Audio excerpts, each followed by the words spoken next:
Magandang araw mga kababayan. Update tayo ngayon dito sa UN.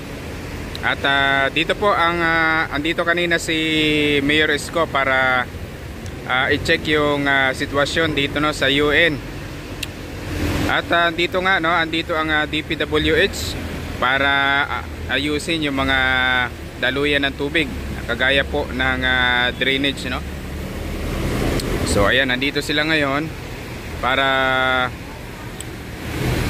i-monitor yung mga drainage mga kababayan. Ayan, so far nakikita po natin ay humupa na ang medyo mababaw na doon sa kabila. Medyo mababaw na din. Hindi na kagaya kahapon na sobrang lalim. Ayan. So, medyo mababaw na yan. So ay papakita ko sa inyo naman dito kung ano yung ginagawa po nila.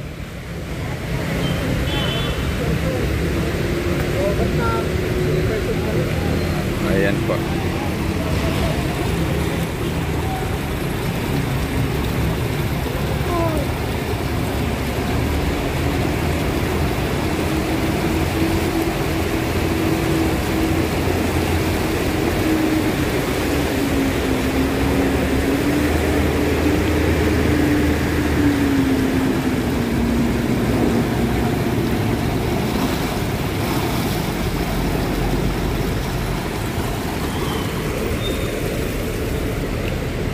Yan, so yun yung yun po yung ginagawang yun po yung ginagawa ng mga masisipag natin na DPWH para humupa agad. Ayan. Nakita nyo naman gaano kabilis yung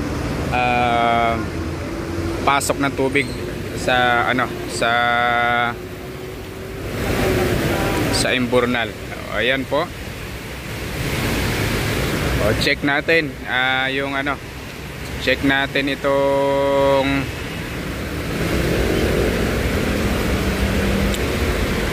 kahabaan po ng UN. Ayan, papunta itong papunta itong Pedro Hill. So ayan, medyo bumababa na dahil nag double time na rin yung andito kanina yung engineering no at DPWH nag join force para mapababa na itong baha rito sa UN.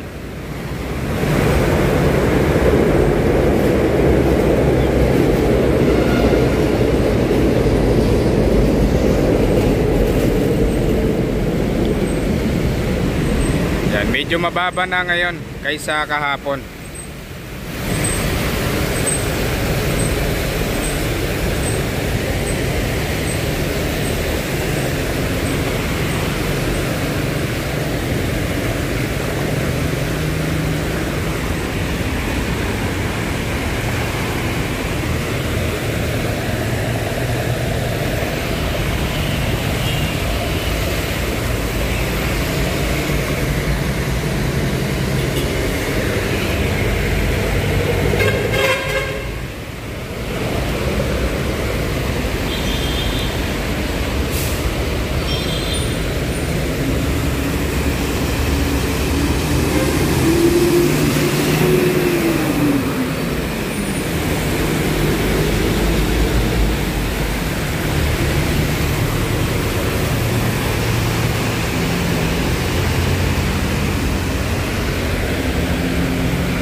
So ito dito mga kababayan, wala na masyadong tubig.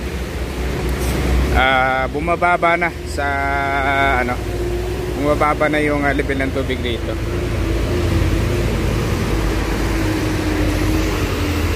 Oh, yan, wala na oh. Manipis na yung tubig.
So dito sa Paura, no, sa ano, ayan, Top Avenue.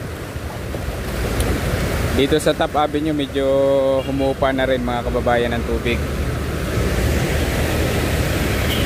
Kabilaan itong binaha kahapon sa sobrang lalim. Pero ngayon nakikita na yung semento. Ayan, dito medyo humupa na rin. Yan, may kakunting na tubig pa.